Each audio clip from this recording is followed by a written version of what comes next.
ప్రజాజ్యోతి జాతీయ తెలుగు దినపత్రిక ప్రతి అక్షరం ప్రజల కోసం అనే ఈ న్యూస్ పేపర్ ఆధారంగా జూన్ 4న కేరళలోకి నైరుతి రుతుపవనాలు, దేశవ్యాప్తంగా భారీ వర్షాలు కురిసే ఛాన్స్, దక్షిణాది రాష్ట్రాల్లో విస్తృతంగా వర్షాలు.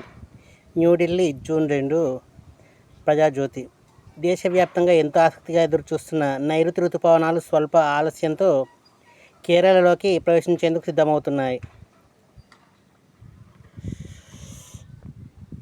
తెలంగాణ కోటి రత్నాల వీణ. త్వరలోనే జాబ్ నోటిఫికేషన్లు విడుదల. టీజీపీఎస్సీ ద్వారా విడుదల చేస్తాం. జాబ్ నోటిఫికేషన్ల జారీ నిరంతర ప్రక్రియ. న్యాయపరమైన సమస్యలు లేకుండా భర్తీ. 67,000కు పైగా ఉద్యోగాలను భర్తీ చేశాం. నిరుపేదల సొంతింటి కల సాకారం చేస్తాం. అద్దె ఇళ్ల బాధల నుంచి విముక్తి చేస్తాం. సంక్షేమం, అభివృద్ధికి సమప్రాధాన్యం. విజన్ 2047 లక్ష్యం దిశగా ముందుకు. కాళోజీ స్ఫూర్తితో అధికారం చేపట్టాం.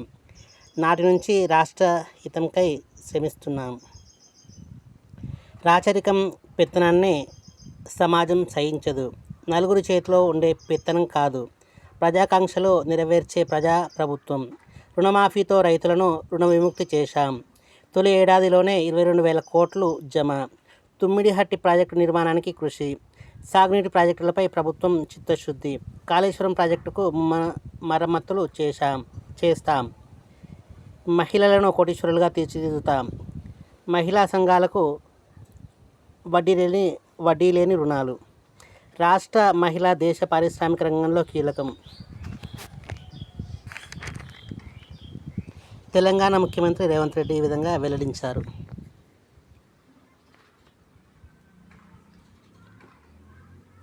అమరవీరుల స్తూపానికి నివాళులర్పించిన సీఎం. ఆ మూమెంట్లోనే త్వరలోనే జాబ్ నోటిఫికేషన్లు విడుదలని తెలంగాణ కోటి రత్నాల వీణ అని చెప్పిన అంశం. 2.5 ఏళ్లలో ప్రజల ఆశయాలను నెరవేర్చడంలో అలా విజయం సాధించాం. రాష్ట్రంలో రైతుల్ని పారిశ్రామికవేత్తలుగా తీర్చిదిద్దే దిశగా అడుగులు వేస్తున్నాం.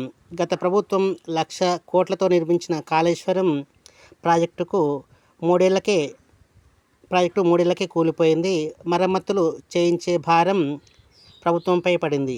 ఉద్యోగాల భర్తీ ప్రక్రియను విజయవంతంగా చేపట్టాం. రికార్డు సమయంలో 67,767 పోస్టులను భర్తీ చేశాం. యంగ్ ఇండియా ఇంటిగ్రేటెడ్ పాఠశాలల ద్వారా విద్యా వ్యవస్థ మరింత బలోపేతం కానుంది. పేదలను అద్దె బాధల నుంచి విముక్తి చేయాలని నిర్ణయం తీసుకున్నాం అని ఈ విధంగా గౌరవనీయులు రేవంత్ రెడ్డి ముఖ్యమంత్రి చెప్పారు.